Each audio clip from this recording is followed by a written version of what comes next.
ទាំងនេះចំណែកណាស់ធ្វើអ្វីក៏ដោយត្រូវតែប្រយ័ត្ន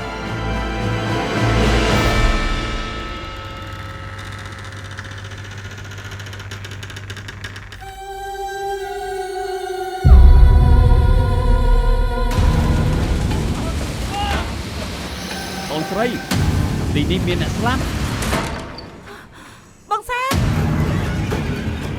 វិញ្ញាណខ្មោចនោះមាននៅយានទ្រព្យសម្បត្តិតចំនួនអ្នកក្រៅហាមចូលទៅឲ្យសោះ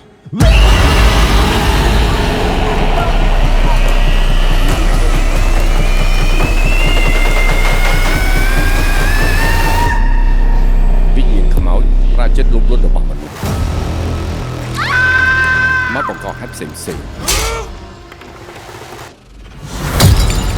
ឯងហ៊ានមកលួចទ្រព្យរបស់យើងផង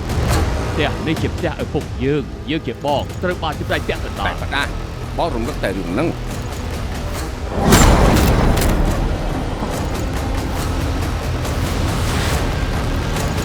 មនុស្សប្រៃផ្សៃដូចឯងមិនយូរទេបងត្រកូលឯងនឹងត្រូវរលាយផុតពូជពេលខ្លាយជាខ្មោចយើងនឹងតាមជាបាត់ឯង